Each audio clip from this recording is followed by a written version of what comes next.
available, the Ryze is available, Syndra is also available. We're most likely just going to see a Ryze versus Syndra matchup once again, but this time for TT. So I'm really interested in why LNG decided to opt into the Varus first pick instead of picking up this Ryze, where it's been pick or ban for every single game in the last week. Yeah, I mean, there's a huge emphasis on this 100% presence throughout all of the LPL as we do end up getting ourselves into the first week or so of the split. Of course, we will be taking a 2-week break from, I think today, what's it? Tuesday, Wednesday, yes, from Thursday onwards. Sorry, my brain is not working right now. And the Ksante again for Hoya, but this time around, they haven't banned any of the carries that could potentially come out. So here we can see LNG kind of say, look, we can pick up our top laner, but maybe they want to try and force them out onto a mid laner. It all depends on what LNG want to prioritize. LNG can pick up their jungle like, yep, the Syndra gets locked in straight away. They did not hesitate from picking. I believe Vi is the most broken jungle that we have available in the champion pool, and that gets led through for Ksante, where I think Ksante, if you do have the Fiora available up for LNG, he's not going to have a great time in that top lane either. No, not at all. And look at this burst right now in that mid lane. Tarzan and Scout with the Syndra and the Vi. You pick a champion, you kill a champion. That's just how this combination goes. And for Varus as well, to be able to kind of put those piercing arrows from long distances, I suspect we should see the lethality Varus. Maybe he goes for the on hit, but you are very short range, so would be relying on a lot of decent positioning, which of course for game one for LP wasn't his forte. But now we're starting to see some more of those top lane bans come back into it. The Ksante being picked up here for Hoya, and now they're going to say, look, we're going to have to try and get rid of some of these things. I would imagine the Jax will be the next ADCs. ban, and now ADC is going to be banned away by LNG. Sivir does get taken off the board here. I do want to see some range coming out of Huanfeng in this game, because you have the Ryze, you have Ksante, Wukong, all melee champions in that top side. If you don't really make up for the range with that ADC pick, which I want to see in Aphelios. Although Aphelios isn't that popular, you do have the option of going with a Lulu, which won't be banned out by LNG, and it does also secure extra scaling into the late game alongside the Ryze. See what they want to go for here. Scaling, of course, the big thing is the Jax does get banned away, so that means the Jace is the only real option that was left open from game number one if Zika wants to go for an... Ooh, I like this. The Nautilus being banned away just to kind of say, look, we recognize the Kalista still something here, and that's going to be locked in. But LNG, maybe we see a Pantheon jungle coming out here. Or not even a Pantheon jungle, maybe Pantheon support, or maybe even top. Very, very bold pick of Kalista from Huanfeng when you're up against a Vi, a Syndra, where they have so much lockdown for you, where your mobility pretty much doesn't exist. So I have to see how this matchup goes later into the game. But Jace, as a response to the Ksante locked in for Hoya, ooh, maybe not a Renekton perhaps. Go back to it. If it's not broke, don't fix it. They know this matchup. He played it last time. He knows how Hoya kind of goes for it. And with the Vi having that little bit more, I would say, damage maybe in the early game to kind of maybe go for it. Maybe we see something more aggressive towards that top side. Of course, Scout will have the push into the Ryze in those first few levels. We saw Ucal try and make use of that in game number one, but now it's going to be Scout's turn to see if he can turn the tables. I want to call this second game of the series the barrel effect, because we have the Heimerdinger locked in for Hung, and we also have the Ashe support locked in for xinliu, which is very, very interesting and spicy. Although I think I will prefer the Heimerdinger earlier into the game, because he does have that stun guaranteed since level 3, where the Ashe you kind of have to work towards that level 6. But bringing it back to the overall team comp of LNG, they have the Syndra and Vi available, and they have so much engage coming out of LNG, where how it all ends up playing out as we're jumping straight onto the rift as LNG, and ooh, we're gonna have a little bit of a skirmish, but not a full 5v5 just yet. They drop down a Heimerdinger turret. This is like par for the course. I actually think you have to do this against a Heimerdinger, otherwise he just gets too much control of the lane. For sure, LNG already foresaw the future of these Heimer towers, and they tried their best, but TT was able to get rid of both little towers. But I do want to highlight that we do have Tarzan on the Vi, and we already saw how aggressive he was on the Zac, and Zac isn't even that meta in the current patch, where if we give Tarzan such an OP pick where he can make so many plays in the early game, can Ryze really get to that point where he's going to hit his 3 or 4 items? Well, we'll see. Ucal sitting right on top of a ward as Scout knows exactly where he is. As, ooh, nice sidestep. Nice little sidestep there from Ucal. Ucal's got the moves. No one ever doubted that. Ucal's got the moves, and with the Summoner Spellbook as well, he's definitely going to have a little bit more of a time. I'm actually curious to see. We actually have the first strike coming out here for Scouts, so going to have to try and get a little bit more of that money. A bit of a cash Syndra coming out now as he tries to get some early advantages. And again, maybe we see them go for a 3-man dive up on that top side. Now with the Varus and Heimerdinger available, they will have a lot of push, but it really depends on how the level 1 gets played when it comes to Ashe and Heimerdinger. We can already see that xinliu was in the lane a lot earlier and they are getting the push. Both junglers starting topside, they do want to focus on both bot lanes where it can go either way for priority. See what priority you end up going for. Of course, we're going to have a big focus on the jungles. We always do when it comes to Tarzan, but this time around I think both teams going to be looking for a full clear and then seeing if anyone's a little bit too far forward with the jungles. Now being a little bit of a different kind of setup, but the Hawk Shot's going to give a hell of a lot of information. They know all bot side camps are clear, and they know that Tarzan just transitioning now. So again, this gives information to Beichuan. This is the power of Ashe support that really does help you to try and make those big plays in the mid game. What is happening here at 3 minutes? A little bit of a handshake coming out of Beichuan, but Heimerdinger already roaming up as he wants to save Tarzan's jungle from being invaded, especially the Raptor camp. There's a lot happening without a lot happening, if that makes sense. There seems to be a lot of posturing, a lot of positioning coming out between these two teams as they look to try and maybe guarantee priority. Beichuan recognizing, look, we have got it. xinliu. I was going to say xinliu and, of course, Huanfeng, because they have the push in bot side. Hong moved over first, and now they're going to look to try and engage onto this one. Flash from Hong, but I don't think you're going anywhere, buddy. First blood goes over to xinliu, and that's going to be a very easy little pickup there. I did see, actually, the flash was burnt there by Ucal in the mid lane and his teleport, so he almost went down, but LP was just sitting in this bot side, and oh, he's not even hitting the minions, kitty. That's exactly what I wanted to see from TT. Proactiveness in the early game. The Ashe was able to get that mid lane, mid-bush priority in that bot lane, but more is going to happen. Yeah, a lot more is going to happen, and that's going to be Beichuan stealing away the red. And just using this priority, the Ashe is so powerful in these early stages because her straight up her passive, the slow, is so crippling sometimes. You have to respect it. You get one auto attack, one volley, you could be dead. Yeah, I mean, in that situation, LNG was in such a tough spot because LP got pushed in early from the pressure that Ashe was creating in that lane, where if LP rotated and responded to Huanfeng rotating, then he would have lost an entire wave. But in the end, Hung ends up dying, and that puts the Ashe support ahead, and you don't ever want that. Yeah, Ashe support getting ahead is actually going towards the Ruby Crystal, so we're curious to see what the first item will be. But this is what I was talking about a little bit earlier. You get the priority with the Syndra. All of a sudden, you've got moves to move up towards this top side, and that's when this game gets a little bit harder here for Hoya. Scout is only level 4, so not really in a position to burst him out 100-0, and just going to walk back over a ward. They know the roam came in. Almost identical to the first one we saw. Ucal needs to be very careful. There is a flash for Tarzan. Oh, doesn't land it, but they have got Hong coming in. They're going to be able to CC him up. The chain has been linked, and they should be able to knock him down. One more auto attack from Scout, and that's just a really good capitalization on a missing flash from Ucal. Oh, interesting. He goes for the ward in that top lane river, but gets ultimately punished by Tarzan because he burnt that flash earlier on in the game. And that's exactly why I like the Heimerdinger support a bit more than the Ashe.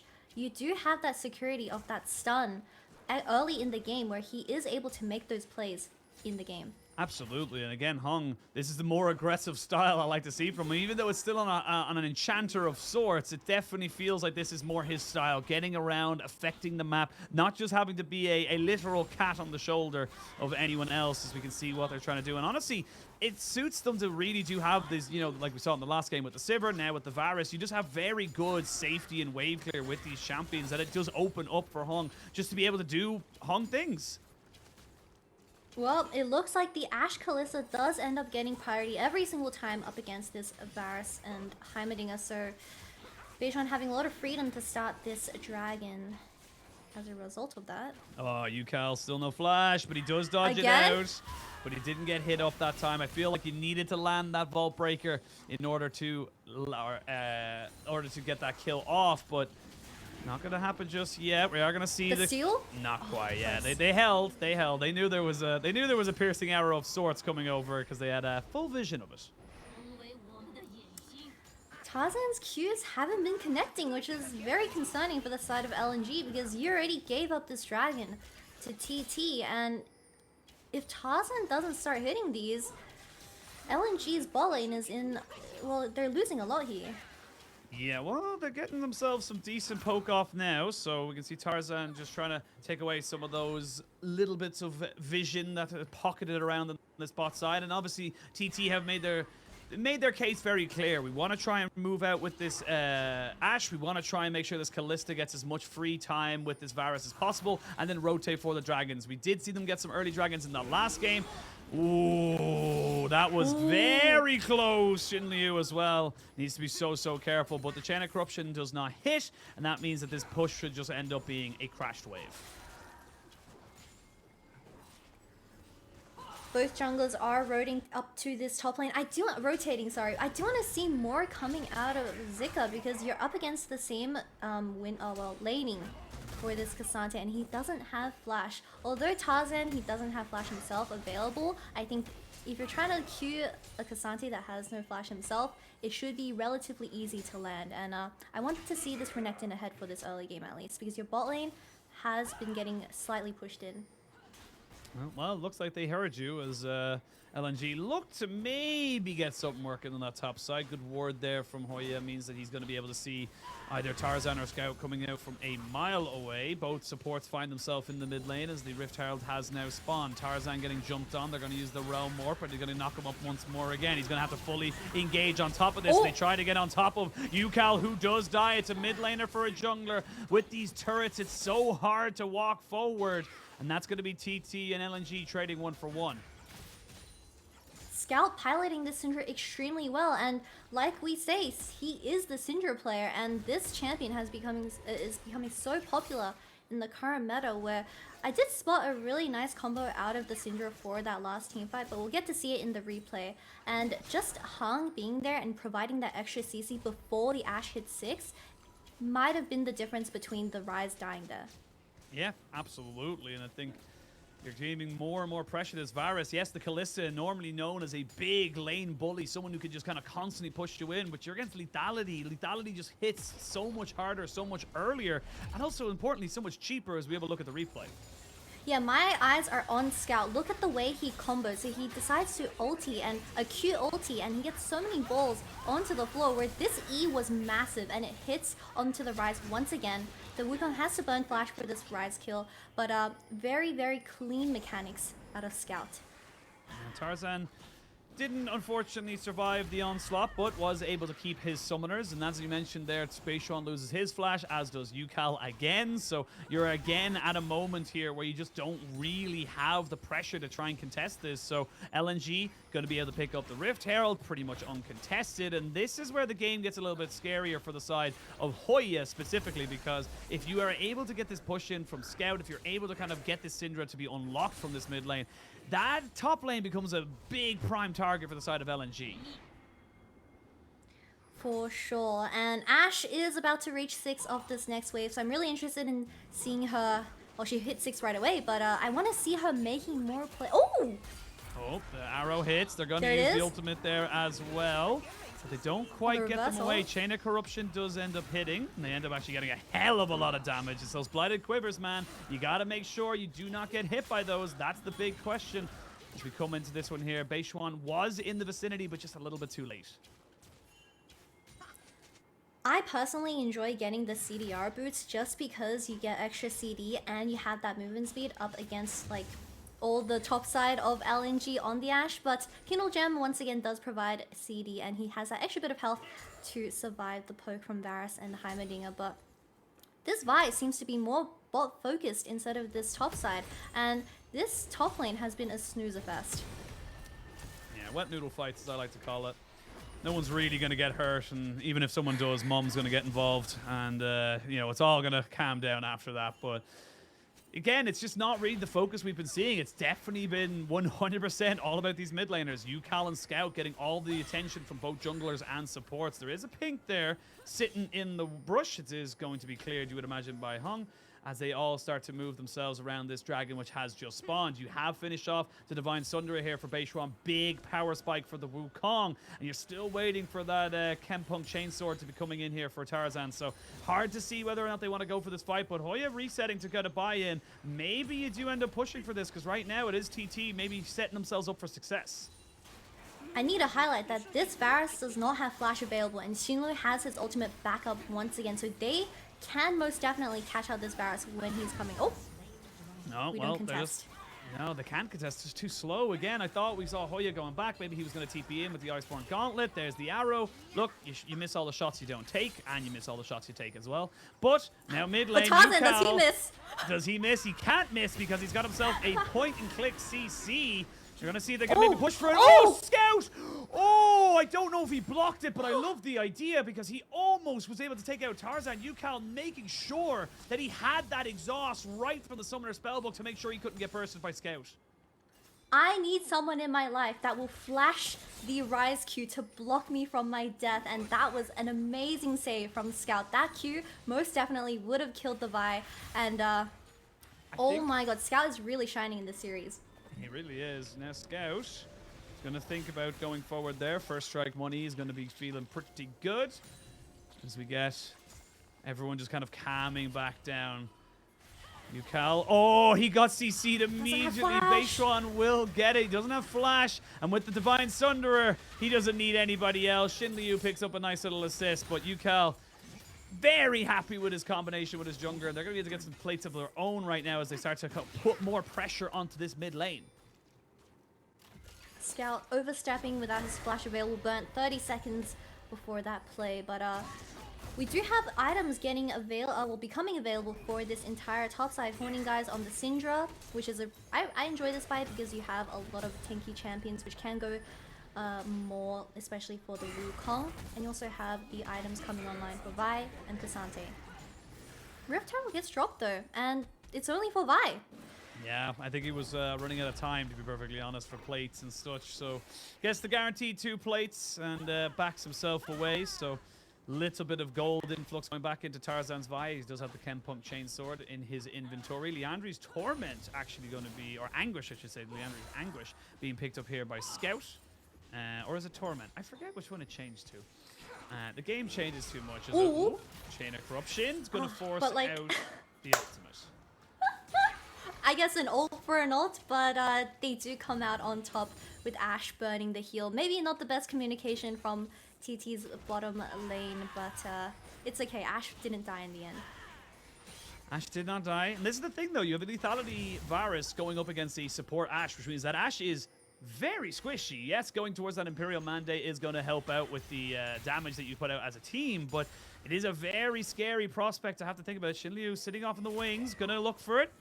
And that's what we see as a little bit of a shooting star up towards that mid lane, but nothing lost, nothing gained, nothing lost, and everyone just kind of calms themselves back down. Ooh. Tarzan doesn't hit the Q. No, but Ucal's taking a bit of damage, and they're going to fully commit to this. That's going to force out the Zhonya's TP coming in for the Renekton. They have a TP advantage. Ucal flashes away, and it's a little bit of a split setup. Beichuan not quite going down just yet, but he's so low underneath the turret. You know they're going to dive this one here. 2 kills, and Zika has said, no, I'm done playing in the pool and topside. I want to play with my friends. He plays with his friends, most definitely burning both summoners to win that team fight. But yeah, Zika's just too bored of top lane and he wants some action with Hoya not having the TP available. Good numbers advantage, and LNG come out on top with, I believe, Scout just burning through Beichuan once again. Just burning through it, and with Scout having the TP as well, they can stop Hoya from getting the push. It's all coming up Millhouse right now for LNG, and this is just, again, very similar to what we saw in Game 1, but looking at this, it's just Ucal just getting caught.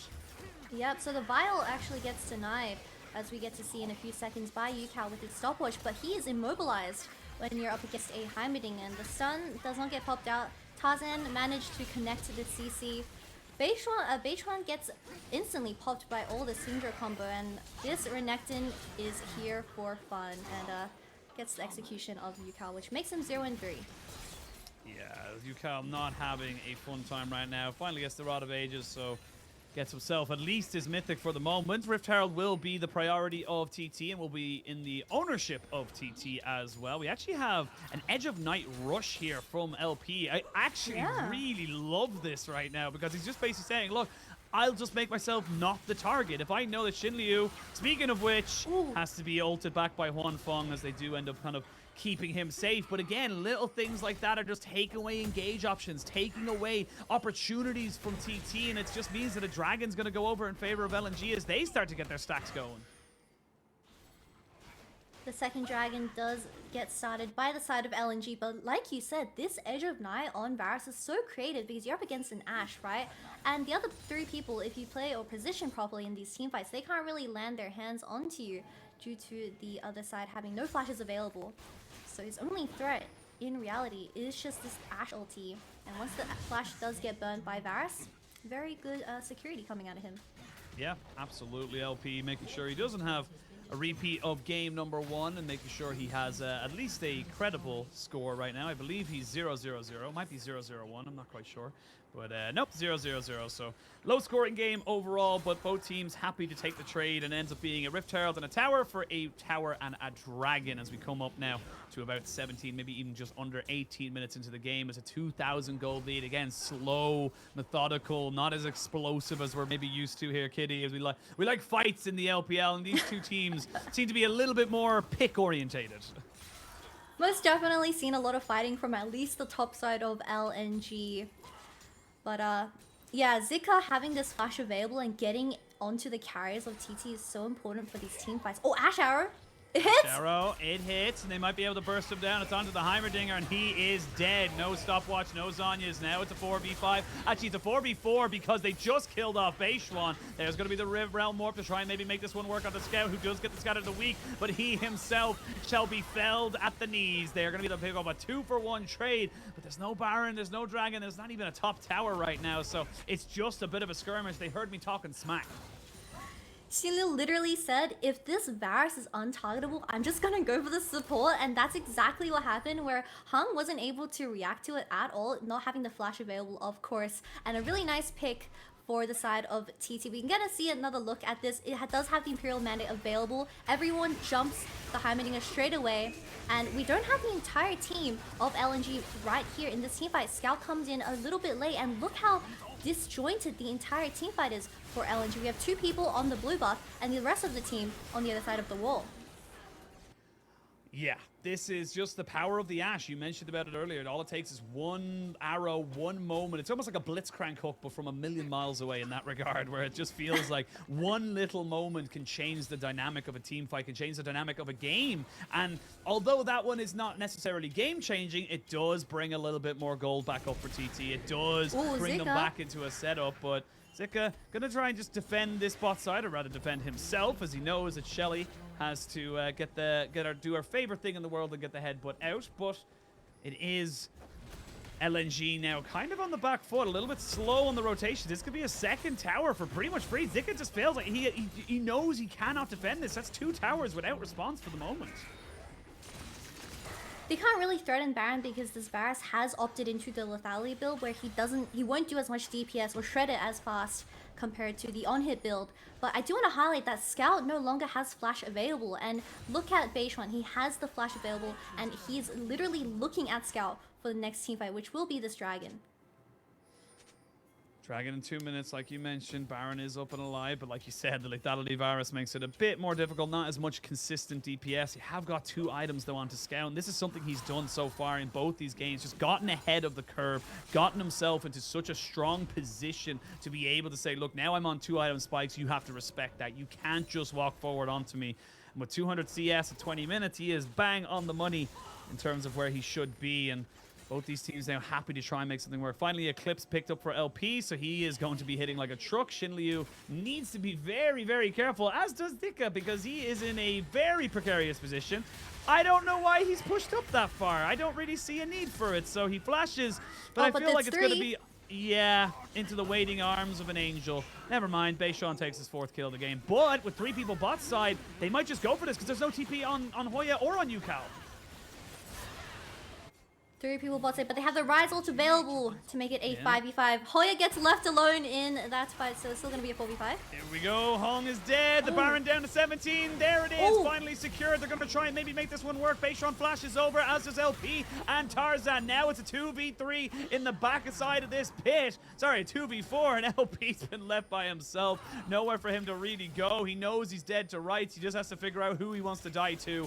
That volley pretty much secures it, and now he knows he just has to try and give it over to someone. Maybe he tries to take a fight against Huanfeng. He will get a bit of damage down, but it's just not going to be enough with that Immortal Shield Bow. And yes, you get the Baron, but Kitty, at what cost?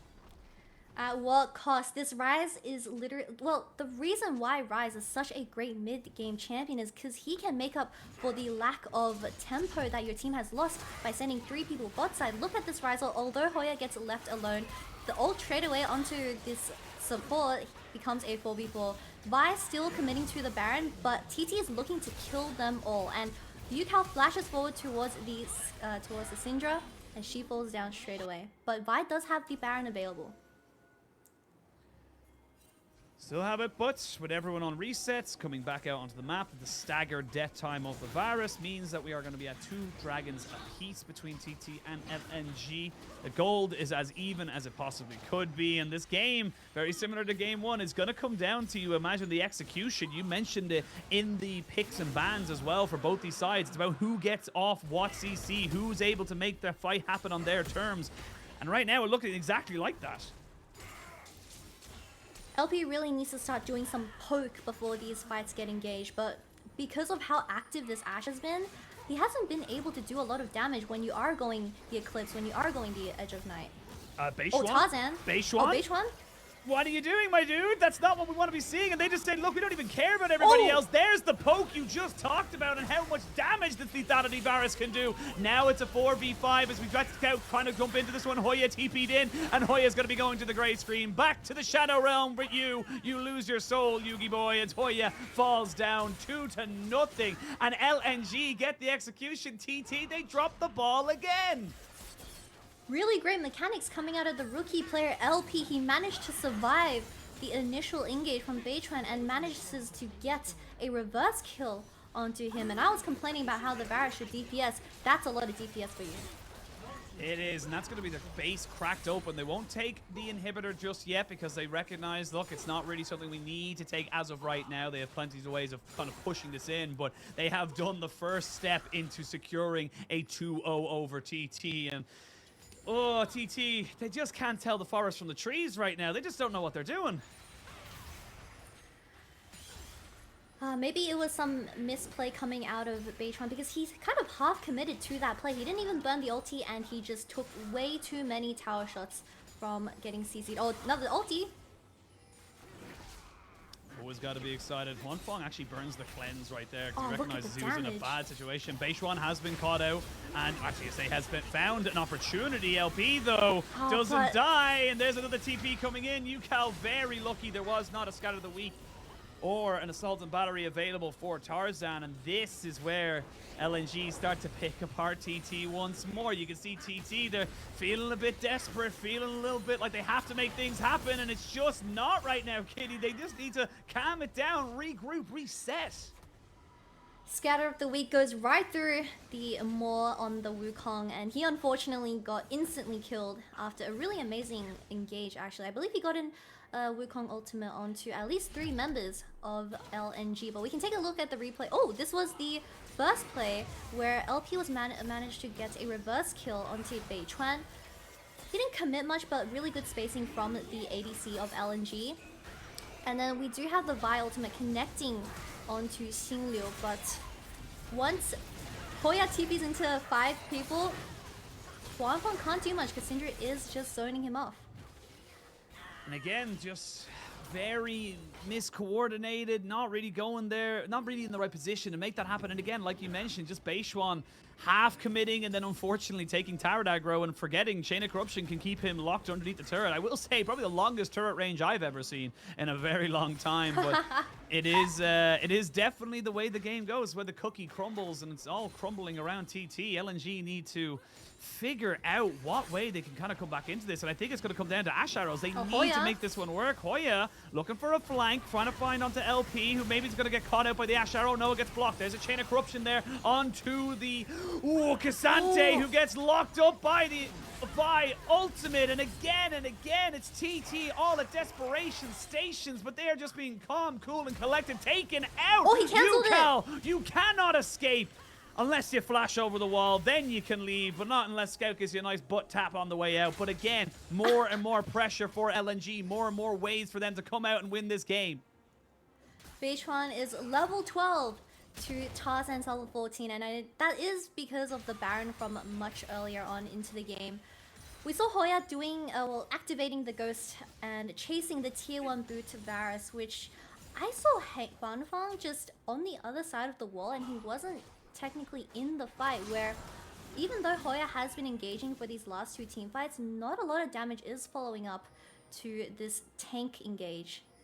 And again, like you said, it feels like the difference is just that the damage dealers on TT are just not dealing the damage. They're not really able to put themselves in a position to go for it. And again, just more desperation engages, more TPs, more people looking to try and make something happen, or maybe seeing something that just doesn't exist. And you know, we're all a bit delusional about our rank and league, but right now, TT, they just need to calm it down a little bit. They need to make sure that they don't get caught out. And Zika, very lucky there to not get caught out, as the dragon is going to be set up here by the side of TT. There's a good Ashe arrow. Beichuan finds himself on the back side, but the flank's just not going to be good enough. He's taken out by Hong, and now it's a 4v4 until Zika arrives. Hoya taking a hell of a lot of damage, and Zika TP to make sure there is no escape. Ucal, you may go golden, but you're going to be seeing gray. And now everything is just falling apart. It looked like it was so close, and yet so far. The same thing has happened for the last 3 team fights, where Beichuan flash engages in with his Wukong ultimate, but Syndra with the Void Staff and the Rabadon's available, Beichuan literally cannot stand it for another second, and he instantly dies. And I think in these situations, you should really consider getting a stopwatch to stop that burst from the Syndra ultimate, because you keep doing it and it's not going to work for you. And it's just little by little, bit by bit, LNG taking more and more control. You will have the Ashe arrow left, so the enchanted crystal arrow could come across the side of the map in favor of TT if they can go for it. But that's half your health bar, Huanfeng. They will back themselves away, because guess what? They got the TP. They had no damage, and that was just straight up. They had to go for something. TT had no information. They're gonna start it? They're going to go for it themselves. They know this is happening. This is down to 4,000 HP. LNG is going to be down at the Tarzan. Can he get into the pit? That's the question. He forces it! Oh, he saw it! He gets the steal! Tarzan is the king of the jungle. He will die to Hoya. Huang will fall. But you can see the damage being put out by the side of LNG. They do not care, because their star player is still getting those smites down. Tarzan sneaks his way through, even with Hoya trying to zone him out of the Baron pit. He ults his way in, unstoppable by the way, and outsmites the jungle and the Kalista together for this Baron. What an amazing Baron steal from Tarzan. He's making up for his early game. We can just see that Hoya is trying everything in his dear life to get Tarzan off this Baron, but how did Kalista not get the rend onto this Baron? 569 health! And he wasn't able to secure it for the side of TT. And this fight just gets so incredibly messy, because Huanfeng takes the Ryze ultimate and leaves the Baron pit. It's just so painful, I guess. TT, and look, I love the idea from TT. They recognized that LNG had left it on such a low health that they could go, look, we can still, even though it's regenerating health, we can re-engage, we can make this happen, this can all work out for us. And it just falls apart. Tarzan just making an absolute show of everyone on TT, just saying, look, there's nothing you can do. I will get into this pit, and I don't care what you say. And that's exactly what happens. So now we come back into live, and all lanes are being pushed in the favor of LNG. Top lane kind of slow pushing for themselves. They've got Zika just playing bodyguard in that mid lane. They tried TT to look for something towards that bot side, but you can see straight away with the Scryer's Bloom, they just got caught out. Nothing they can do, and now, I mean, it's more than a Hail Mary. You're going to need a miracle at this point. Beichuan, please get a stopwatch. The game is not going to go to your third item. Well, they're trying to jump onto Zika, but he's just not going to go down. Now you've invested the Ashe Arrow, which should be up relatively shortly, but the big one there is the Cyclone, so you're not going to have that same kind of backline access. They've got the cannon minion Charles just bashing away there on the bot lane and making sure that he is doing as much as he possibly can. Second inhibitor turret falls on the bot side. They're going to try and take an inhibitor this time around. Charles has been joined by his best friend Barry as they just keep battering down these structures. TT is watching their first game, their first series in the LPL, just kind of whittling away from them. They need to find something, but Kitty, what can they find? What are you doing there, Beichuan? Getting his third item in that top lane.